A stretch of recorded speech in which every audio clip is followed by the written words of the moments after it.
As the story begins, we see a group of young boys and girls heading towards a lake. Matt is leading the group because he had visited that lake during his childhood. However, some of the girls start to suspect that Matt might have lost the way. Still, by evening, everyone decides to stop there and continue the journey the next day. With a bit of effort, they manage to set up 3 tents, one for each couple, and then take some rest, as the trip was meant to be a way to relax after their final exams. Later, they all sit by the campfire and start chatting. It turns out that Jesse is studying cardiology, and his girlfriend Gina wants to become a pediatrician. Matt and Brian are also medical students, just like Alice, who has decided to specialize in infectious diseases. Among them, only Jules is from a different field. She is Alice's girlfriend and is doing her graduation in history. While they are talking, a strange and eerie sound suddenly breaks the conversation and silences everyone. Jesse says that it might be someone who's lost nearby. As the story continues, Jesse says it might just be a dog, but the others don't agree. Alice says the sound felt like something was being torn apart, which scares Gina a little. Then Matt makes things worse by mentioning that the forest is full of wild animals like wolves and bears. Jesse tries to calm his girlfriend by saying these animals are dumb and more afraid of humans than the other way around, but when Jules notices that Gina is wearing a branded fur coat, she jokes that the animals might want their skin back. Gina doesn't like the joke and walks off to sleep. Jesse also complains about Jules' rude behavior and goes after Gina. With that, the party ends. In their tent, Jules asks Alice about her friendship with Brian. Alice explains that they're very close but have never been in a relationship.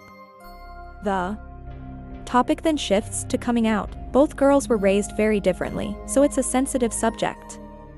Alice, especially after her mother passed away, became very close to her father, and she knows he would never accept her sexuality. Meanwhile, in the other tent, the rest of the group is talking about Alice and Jules. Gina feels a bit insecure because Alice once lived with Jesse. On the other hand, in a sweet moment, Matt gives Brian an engagement ring. Brian gets emotional and instantly says yes. Later, Matt says he needs to go to the toilet and steps out of the tent. The night is quiet, so even the slightest sound can be heard. Suddenly, a strange noise comes from the forest, alerting Matt. Then, a creature, looking somewhat human but running on all fours, charges at him so quickly he doesn't even get the chance to scream. It tackles him to the ground and rips his stomach open. At that moment, Brian is still admiring the ring. But when Matt doesn't return for a while, she grabs a lamp and goes looking for him. A little away from the camp, she sees a terrifying sight. A monster is feasting on a body. As she looks closely, she realizes it's Matt. Her blood runs cold when she sees the creature now looking straight at her. The moment its horrifying face turns toward her, Brian lets out a loud scream. Hearing her screams, the rest of the group wakes up, grabs their lamps, and runs to find her. Jesse and Alice eventually find Brian unconscious on the ground with injuries on her face, but thankfully still alive. Alice panics and insists they must get her to a hospital right away. Then Jules notices a lamp lying on the ground, and when she picks it up, its light falls on Matt's mutilated body, shocking everyone. They quickly carry Brian back to a tent. Alice asks Jesse to search the others' bags for a first aid kit. Gina is extremely nervous because the monster could come back at any moment. Alice tells her girlfriend Jules that she'll stay with Brian all night and asks her to sleep in another tent. Jules, slightly upset, silently goes to sleep in Matt's tent, unaware that Matt's body is now starting to move. The next morning, Alice wakes up to the voice of a stranger talking to her friends. His name is Bill Albert. He lives alone in a nearby cabin deep in the forest and has emergency supplies. He offers to take Brian there. The group thanks him and together they carry Brian to the cabin. Once they reach the cabin, they decide that someone must now head back towards civilization to get real help. Jules and Jesse volunteer to go find help, while Gina stays behind to care for Brian, who is conscious but shattered by Matt's death. Alice takes Tolbert to where Matt's body was last seen, only to find it missing. Just a large bloodstain remains. Back at the cabin, Gina warns Alice that Brian's condition is worsening. In the woods, Jesse and Jules discover a dead rabbit hanging from a tree, and tension erupts when Jesse accuses Jules of manipulating Alice. In anger, Jules pushes him, and he falls into a bear trap. Horrified, Jules tries to help, but the trap won't open. Jesse pleads with her to get help, and she runs off. Meanwhile, Brian confesses her fear of dying to Alice, who tries to comfort her, but is unsettled when she finds a clump of Brian's hair in her hand. Tolbert ominously mutters that Brian is going to die, then denies saying anything. Alice grows suspicious and tells Gina they should take turns staying awake. Darkness falls as Jesse remains trapped and Jules loses her way in the woods. While trying to find her path, she hears a terrifying sound growing closer and hides behind a tree. Peeking out, she spots the monstrous creature that attacked Matt and Brian. The beast is crouched low and sniffing the air, clearly aware of her presence. Back at the cabin, Alice, barely awake, hears footsteps outside the door. She quickly grabs a gun, silently preparing herself for whatever, or whoever, is coming. She goes there and sees Talbert standing next to her friend with a syringe in his hand. Talbert claims it's just antibiotics, but Alice doesn't believe him and tells him to step back. After a few seconds of hesitation, Talbert says he has no choice and moves the syringe toward Brian's neck. Just then, Alice pulls the trigger, and the bullet grazes Talbert, knocking him unconscious. The gunshot wakes Gina. Meanwhile, Jules, hiding in the woods, waits for the creature to leave and then runs. Back at the cabin, Alice and Gina are bandaging Talbert's wound when they hear strange noises outside. Frustrated, Alice decides to check it out because Gina can't handle stressful situations properly. As soon as she opens the door, she sees the creature about 100 meters away. At that moment, Talbert regains consciousness and reveals that Brian is infected with the Lala's virus and will soon become something inhuman. He yells at Gina to shoot her friend before it's too late. Panicking, Gina accidentally fires the gun, hitting the bookshelf in the living room. In the chaos, Talbert escapes and runs into Alice on the porch. Gina tells her everything Talbert said, but Alice brushes it off, thinking he's crazy. Then she notices something odd on the floor, removes the carpet, and finds a large hidden trapdoor. Gina is scared to go down, so Alice leads. In the basement, they find a cot with handcuffs and bottles of strong tranquilizers. Alice suggests that Talbert had someone held captive down there for a long time. Suddenly, someone bangs on the door above, and Alice realizes Gina didn't bring the gun. She rushes up, grabs the weapon, and asks who's there. Hearing Jules's voice, she opens the door, and a tearful Jules hugs her and explains what happened to Jesse. Meanwhile, Jesse, still in the forest and in pain, sees the creature approach him, growling.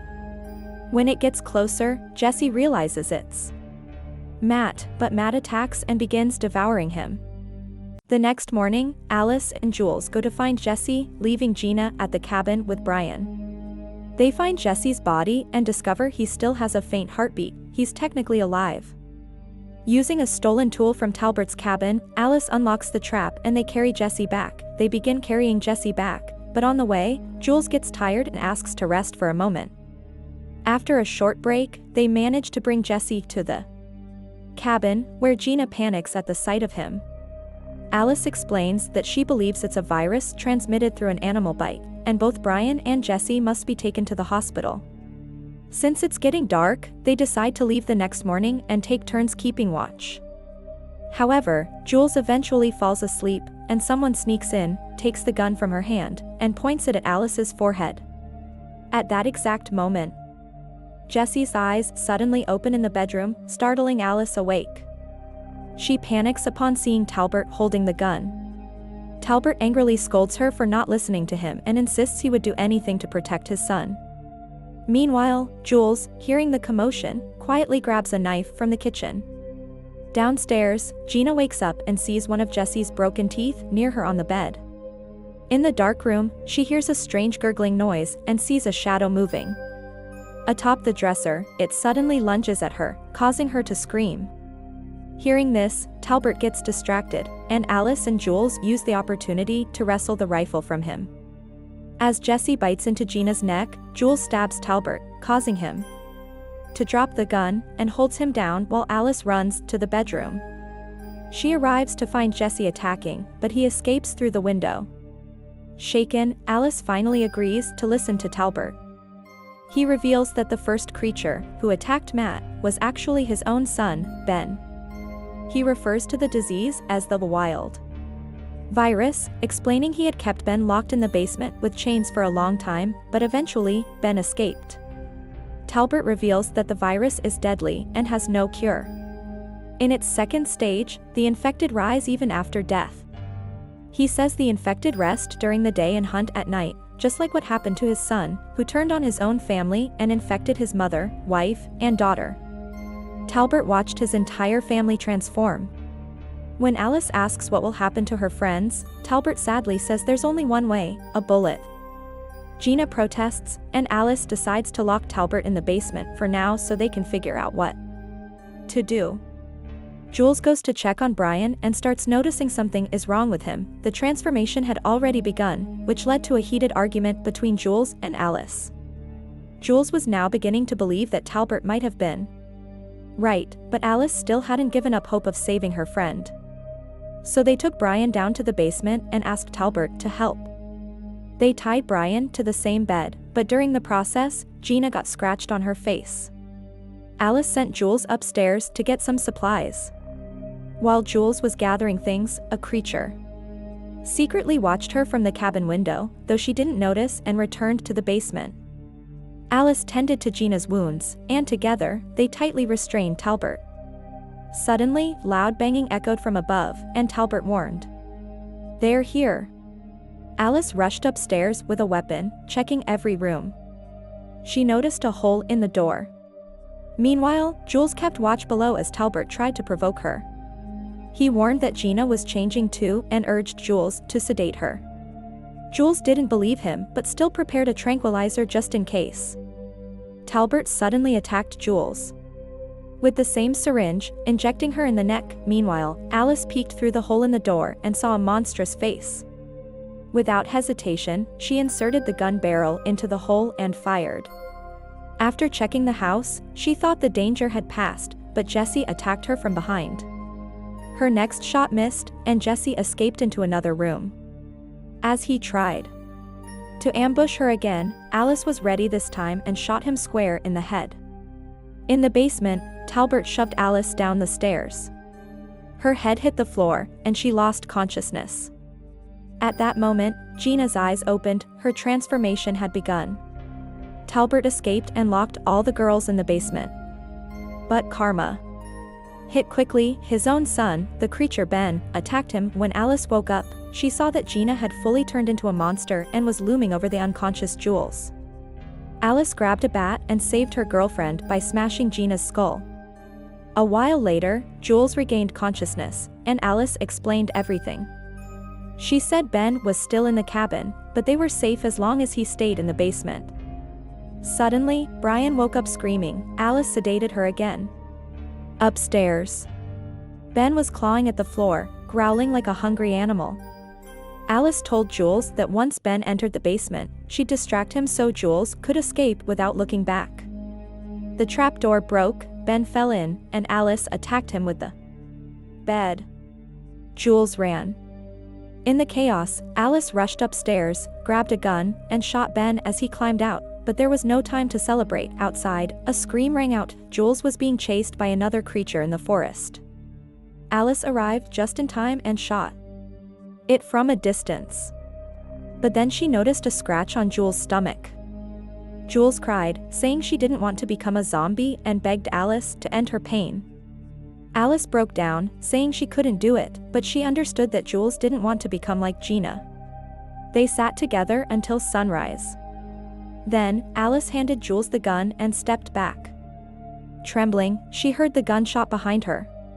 She gathered her strength and began walking toward the city. At the same time, in the basement of the cabin, Brian's eyes opened once again. If you liked this video, hit the like button and subscribe to the channel. See you in the next one. Thank you.